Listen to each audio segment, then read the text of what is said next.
Very good evening to you, gentlemen. So, Matthew, Elliott, can I ask you, was there anything you didn't like in what you heard from Theresa May today? There wasn't, actually. I thought it was a very sensible speech. I really liked the tone of the speech. I thought it was very sensible. It brought people together. It held out the hand of friendship to other member states and made it clear we want to be a good neighbour and trade with the member states. I thought it brought the country together under a vision for trading with the rest of the world and a liberal vision. So I liked it. Joe Carberry, did you feel that coming together?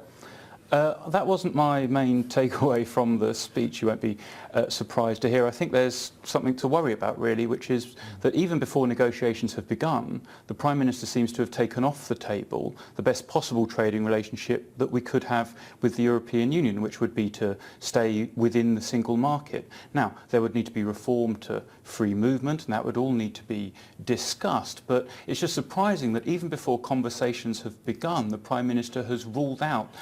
I mean, I want to say, Joe Carberry, hasn't she just walked it back? It's quite easy to work out why she would start from this point.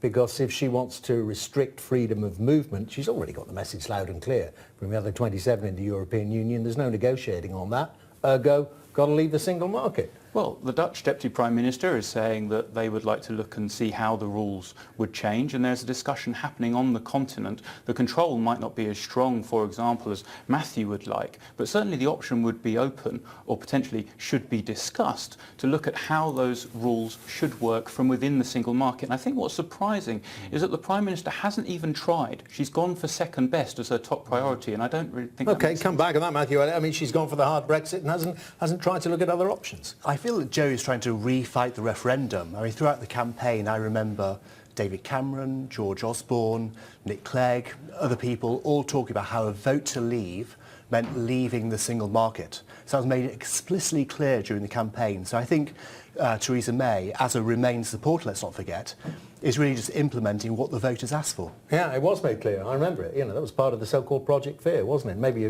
just trying to scare the voters, but they went for it, as Matthew Elliott said. Well, just to be clear, I'm not trying to rerun the referendum. I think we're all acutely aware that reality is now here. We're going to leave the European Union, and the only thing that we're discussing is what the best possible deal is. What do you think she could have said? I mean, she can't say, well, we want access or even membership of the single market and controls on immigration. You know, that's cake and eat it. And we know that's not going to be allowed. We have said, for example, we would like to see us be in the EEA, but there's a clause within the EEA that allows for safeguards if there's migration that has a negative economic impact. We would have liked to see the Prime Minister go and say, look, we are committed Europeans, we want a close partnership, as we said. She did say that. Actually, well, she hasn't said it in negotiations.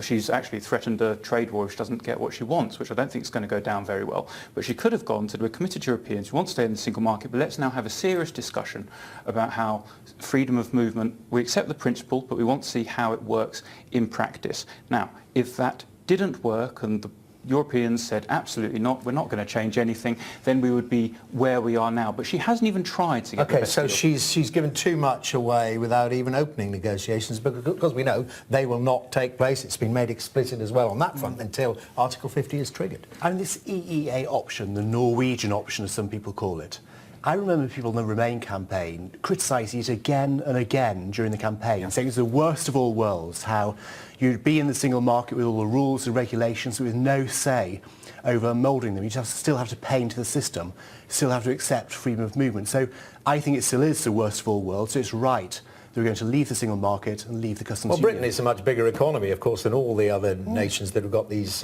bespoke deals and other deals with the European Union. But it's going to have elements, though, isn't it? The final deal is going to have elements of what some of the other countries have got. I think the final deal, as we talked about during the campaign a lot, will basically be a free trade arrangement with the rest of the EU.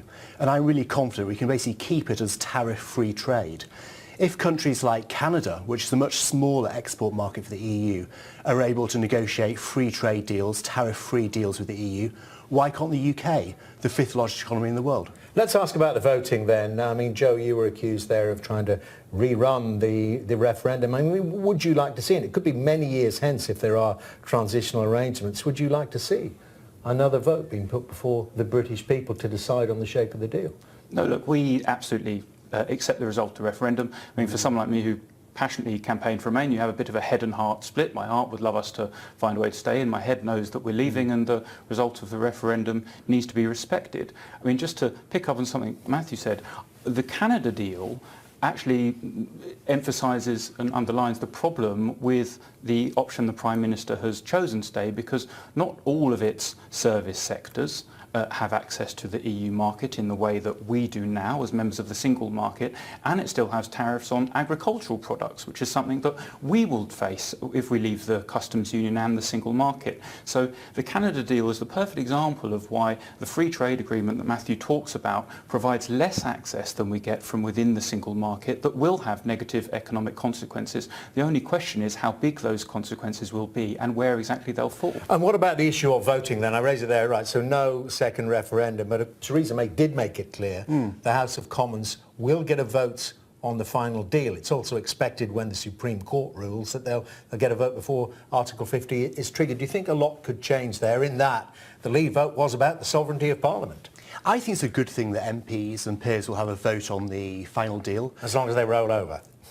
I think now, actually, most MPs have woken up to the fact they've accepted the result, like Joe has, and they realise that as parliamentarians they need to implement what their electorates have said. So I don't think there should be too much problem for Theresa May to get the package through, especially when MPs like Anna Soubry, who's no fan of the government, were making very positive noises today about the speech.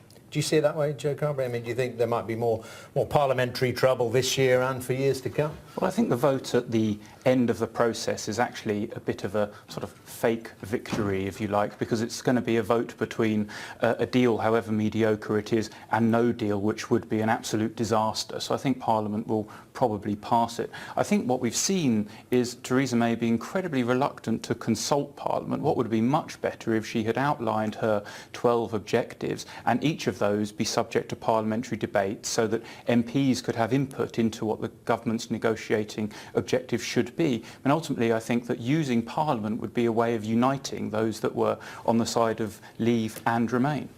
We shall see. Just very quickly, Matthew Elliott. I don't remember any big debates before the big treaties that came in from the EU, so Parliament was cut out at that point. And actually the government's gone out of its way to encourage MPs to have input into the process. To be continued, Matthew Elliott, Joe Carberry, that's for sure. Thank you very much indeed.